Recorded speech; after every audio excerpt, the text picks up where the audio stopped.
أدعو السيد نيكاكي ليجروس لأخذ مقعده على طاولة الالتماسات، والمتكلمان المقبلان براين جاميسون وأندرو روزمارين. لك الميكروفون سيدي، تفضل. Monsieur le Président, comme vous le savez, le Maroc a recouvré graduellement son intégrité territoriale et c'est à son initiative que la question du Sahara a été inscrite à la 4e commission des Nations Unies pour avancer par la suite à la situation actuelle. L'essor extraordinaire des provinces du Sud ne constitue pas seulement la démonstration de l'efficacité de la stratégie du nouveau modèle de développement qui embrasse de manière active l'ensemble de la population, comme nous avons pu le constater sur place grâce à nos missions à Dakhla et à Laayoune, mais aussi un argument précieux sur l'inexistence de la race et sur la non-représentativité du Polisario. En effet, l'ensemble des infrastructures du province du Sud est librement géré par la population locale qui est représentée à tous les niveaux de l'exécutif grâce à des élections démocratiques. D'ailleurs, la représentativité des élus locaux du Sahara a été reconnue par le comité des 24 qui les a invités à participer aux travaux de son séminaire régional qui s'est tenu à Grenade, mais aussi à sa session de fond à New York.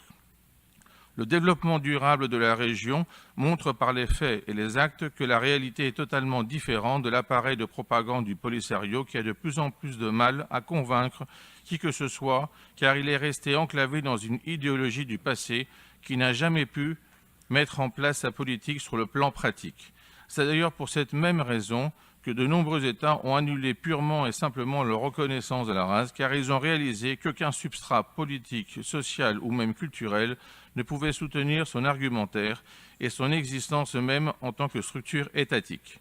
À cette même conclusion est arrivée non seulement l'Union européenne dans son ensemble, mais aussi la Cour de justice de l'Union européenne.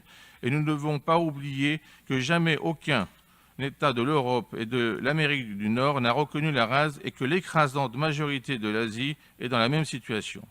De plus, la réintégration du Maroc dans l'Union africaine a mis fin à un autre argument fantasque de la part du Polisario et cela a conduit l'Union africaine à laisser l'ONU être le maître indiscutable des discussions sur le Sahara occidental, ce qui veut dire concrètement que l'Union africaine n'est pas dupe et qu'elle ne se laisse plus influencer comme auparavant en raison de la politique de la chaise vide. Passons à présent plus précisément aux réalités dans les provinces du Sud. À Laayoune, il est difficile de ne pas voir l'absence de véracité des propos du Polisario et de la prétendue rase. En effet, la réalité sur place annihile tous les arguments sur la prétention de la rase à y installer une capitale.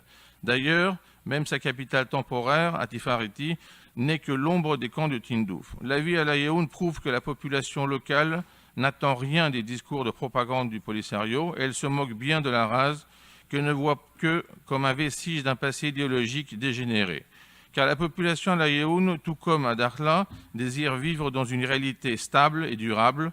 Aussi, elle n'a que faire des prétentions absurdes du Polisario et de la race. Au lieu de cela, la population s'organise autour de grands thèmes fondamentaux de développement et s'investit dans un avenir qui est à 100 000 lieues des fantasmes de la race. Car il s'agit de respecter véritablement les droits de l'homme, de préparer l'avenir des jeunes, de les former, de créer des espaces universitaires et des écoles qui fonctionnent déjà à différents niveaux. Dans le désert, les hommes n'ont que faire de l'idéologie du pouvoir qui est prête à tout sacrifier pour se justifier. Car à Laayoune et à Dakhla, nous avons vu des hommes, des femmes et des enfants apaisés car ils peuvent enfin vivre libres sans craindre la barbarie du Polisario qui est toujours d'actualité dans les camps de Tindouf. Les habitants du Sahara vivent désormais dans l'avenir de l'humanité grâce à leur propre force car ils ont su dépasser le projet séparatiste pour aller de l'avant dans une approche crédible et constructive. Merci, Monsieur le Président.